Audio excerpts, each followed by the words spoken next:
Continuar, compañeros, con la segunda unidad sobre la ONU y la Corte Penal Internacional. Bien, vamos a hablar lo que hace la ONU, el Estatuto de Roma, la Corte Penal Internacional y el procedimiento ante la Corte Penal Internacional. Iniciemos con la Organización de las Naciones Unidas. Un poquito la historia la vamos a contar más adelante, pero en particular, antes de concluir la Segunda Guerra Mundial, tenemos a los aliados que en una reunión en el Pacífico, estos se reunieron y acordaron cuál iba a ser el destino del mundo después de la Segunda Guerra Mundial. Tenemos a la Unión Soviética, a los Estados Unidos y la Gran Bretaña. En este punto, después de concluir la guerra para 1945, se constituye la Organización de las Naciones Unidas con 51 miembros originales. Muy bien. Ok. Sobre la ONU, podemos hablar que el órgano principal de la ONU es la Asamblea General, en la cual convergen todos los estados miembros de la ONU. Tenemos la Secretaría, que está conformado por un secretario general y vicesecretarios. Tenemos también un Consejo de Seguridad que tiene 5 miembros permanentes que son Estados Unidos, China, Rusia, Gran Bretaña y Francia, y tenemos 10 miembros que no son permanentes. Tenemos el Consejo Económico y Social, que aquí conformamos algunos órganos como son la UNICEF para el tema de la protección de niñas, niños y adolescentes, la Organización Internacional del Trabajo, ¿vale? El Fondo Monetario Internacional y el Consejo de Naciones Unidas para la Cultura y las Artes, UNESCO, así como una Corte Internacional de Justicia con sede en La Haya, en Holanda. Muy bien. Ok. ¿Qué es lo que hace la ONU? Son varios aspectos importantes que podríamos destacar de la Organización de las Naciones Unidas. Vamos a ver qué es lo que hace la ONU por nosotros. Primer punto. Decimos paz y seguridad. Las minas que se establecieron durante la Primera Guerra Mundial, durante la Segunda Guerra Mundial, durante la Guerra de Vietnam, durante la Guerra de Camboya y demás conflictos armados, lo que busca la ONU, pues es tratar de quitar todas esas minas que han provocado miles de muertes. También tenemos el desarme nuclear. Mientras no sean los miembros permanentes de Naciones Unidas, hay que desarmar a todo el mundo, ¿verdad?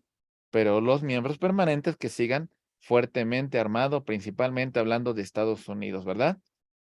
Y el tema de mantener la paz, que del todo pareciese que no lo ha logrado, ¿verdad? También mencionamos, estimados amigos, el tema de el desarrollo de los Estados miembros de Naciones Unidas, el desarrollo sostenible, progreso, crecimiento, pero también la preservación del medio ambiente, políticas sociales para ayudar a países en vías de desarrollo y sobre todo empezar a conceder mayores prerrogativas para las mujeres y su participación en la vida pública de sus respectivos países. Muy bien. Ok. Acción humanitaria para los refugiados. Muy bien.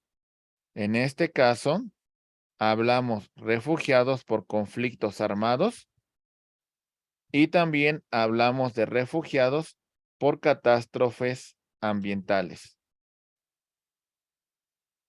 ¿Vale?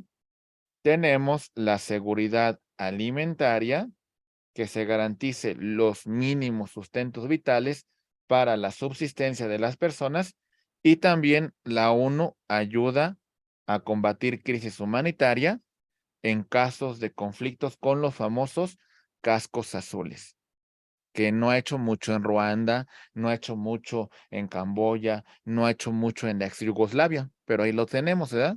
Que tenemos este brazo armado de Naciones Unidas. En el derecho internacional, Naciones Unidas, de alguna manera, busca el desarrollo del derecho internacional, pues para que sea una norma más efectiva, ¿verdad? Tenemos las cortes y tribunales internacionales, como la que vamos a estudiar a continuación, que es la Corte Penal Internacional, así como la ratificación y celebración de los tratados internacionales.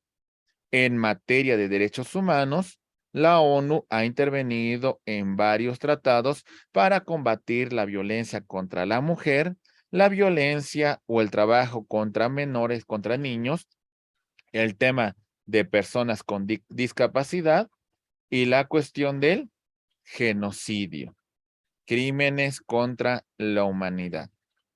Ahora bien, empecemos a desarrollar el Estatuto de Roma que da origen a la Corte Penal Internacional. En relación a la ONU, ¿sí nos quedó muy claro las funciones que realiza? Muy bien. Vamos a empezar entonces, ahora sí, con la Corte Penal Internacional, iniciando con el análisis del Estatuto de Roma. ¿Sale? Este Estatuto de Roma se inspira en la Declaración de Derechos Humanos de la Organización de Naciones Unidas de 1948. Este instrumento busca reafirmar los propósitos y los objetivos de la Carta de las Naciones Unidas. ¿Qué es lo que busca? Garantizar la justicia internacional y que sea respetada y puesta en práctica. La ONU no quiere quedar como un organismo de brazos atados, sino quiere que sus resoluciones, quiere que en donde interviene se haga una efectiva respeto, se haga una efectiva norma vinculante para los Estados miembros. Y todo esto lo pretende hacer la ONU a partir de la Corte Penal Internacional, la cual se encuentra integrada por una presidencia, por una sección de cuestiones preliminares, donde se desarrolla todo el proceso, por una sala de primera instancia, que va a emitir una resolución, sala de apelaciones, fiscalía que se encuentra de integrar la carpeta de investigación de los delitos que contempla el Estatuto de Roma, y la Secretaría General. Ahí tenemos cómo se encuentra conformado este Estatuto de Roma. Vamos a empezar con la Corte Penal Internacional. La Corte Penal Internacional va a realizar una investigación importante en crímenes de graves trascendencia internacional. ¿Cuáles estos crímenes que contempla el Estatuto de Roma? El genocidio, crímenes de lesa humanidad, de guerra y de agresión. ¿Sale? ¿Cuáles son las normas aplicables? Estatuto de Roma, Derecho Internacional y principios del Derecho Internacional de Conflictos Armados, las Convenciones de Ginebra, principios generales del derecho, que derive de la Corte de Derecho Interno y de los sistemas jurídicos del mundo. ¿Sale? Porque a final de cuentas, los jueces que integran la Corte Penal Internacional son jueces que pertenecen a los Estados miembros de la Organización de Naciones Unidas. Y entonces es muy importante la tradición de las familias jurídicas. Es decir, en la Corte Penal Internacional tenemos jueces cuya tradición jurídica es la familia del derecho romano, ¿sale? Tenemos también jueces de la familia del Commonwealth, ¿sale? Que principalmente tenemos Estados Unidos, Canadá, Gran Bretaña, Nueva Zelanda, Australia, etcétera, etcétera. También familias mixtas que contemplan derecho romano y posiblemente algunas cuestiones que tienen que ver con el derecho religioso. Muy bien, muy bien. Entonces, estas son cuestiones muy importantes para hablar los sistemas jurídicos que se encuentran incorporados a la Corte Penal Internacional. Empecemos analizando, compañeros. Bueno, los delitos que se van a castigar aquí, como los que mencionamos, tienen una prisión mínima de 30 años, se establece cadena perpetuas y también reparaciones económicas a través de las multas. Empezamos con el genocidio, que son, vamos a hablar del genocidio, por ejemplo, del pueblo judío, del genocidio en Armenia, del genocidio en Camboya, del genocidio en la exrepública de Yugoslavia, del genocidio en Ruanda, por hablar de algunos casos de genocidio, ¿verdad? En el genocidio vamos a hablar de actos que se encuentran prohibidos y que consiste en privar de la vida y causar un grave daño, destruimos total o parcialmente a un grupo nacional, étnico, racial o religioso. Ahorita hablamos del genocidio, que es un crimen, pues de alguna manera muy, muy grave, ¿verdad?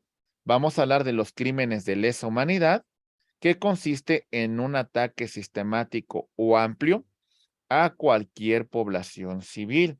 No tiene que ver con estos orígenes, porque si no hablaríamos del genocidio, asesinato, exterminio, violación, esclavitud sexual, desaparición de personas, crímenes de guerra y crímenes de apartheid, segregación racial como la que ocurrió en la República de Sudáfrica.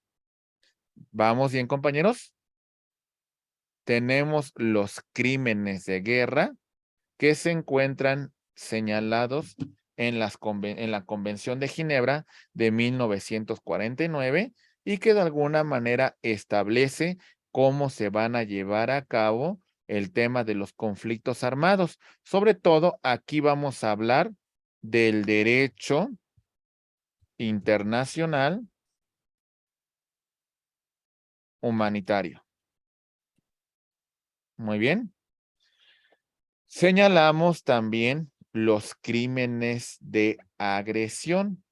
Estos crímenes se encuentran contemplados de alguna manera como una consecuencia por violar las disposiciones que contempla la Carta de las Naciones Unidas, como por ejemplo, la Carta de Naciones Unidas establece la solución pacífica de los conflictos. Si los estados realizan actos de beligerancia, los vamos a considerar como un crimen de agresión. Muy bien. Ok. ¿Cómo trabaja la Corte Penal Internacional sobre estos delitos que hemos señalado? Verificaremos que va a ejercer sus funciones sobre personas físicas de los estados partes. ¿Sale?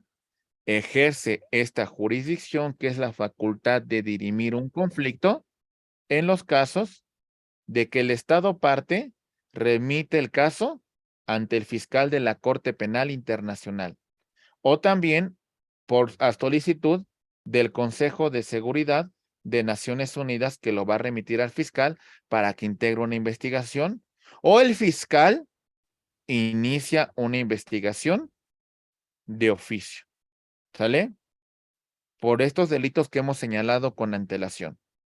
¿Hasta acá vamos bien, compañeros?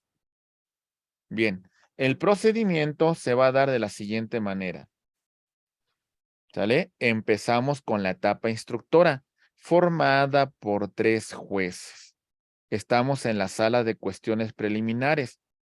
el fiscal autoriza si inicia una investigación, ¿sale? Confirma el pedido del procesamiento presentado por el fiscal y en este punto vámonos a una segunda fase, la sustanciación de juicio presentada ante 3 jueces. Esta va a ser ante la sala de juicio. En esta se van a ofrecer pruebas, se admitirán, se desahogarán, la corte va a deliberar y emitir, perdón, una sentencia. Y bueno, esta sentencia puede ser objeto de impugnación. Vámonos a la etapa impugnativa conformada por 6 jueces. Sala de apelación. La apelación contra la sentencia y la revisión que va a ser ante la misma sala de apelaciones. ¿Sale? Por resoluciones que emitió este mismo órgano en la etapa impugnativa. Este es el procedimiento, compañeros, pero vámonos a hablar ahora sí de los crímenes de lesa humanidad. ¿Alguna duda del funcionamiento de la Corte Penal Internacional? ¿Alguna duda del fundamento normativo que rige a la Corte Penal Internacional? ¿Queda claro los delitos que va a conocer la Corte Penal Internacional? Si entendemos en qué consiste el genocidio, los crímenes de lesa humanidad, crímenes de guerra y crimen de agresión, ¿sí? Bueno, entonces vamos a entrar un poquito a un contexto histórico. Para el siguiente contexto histórico, para hablar de la Corte Penal Internacional, nos basamos principalmente en la exposición que se encuentra.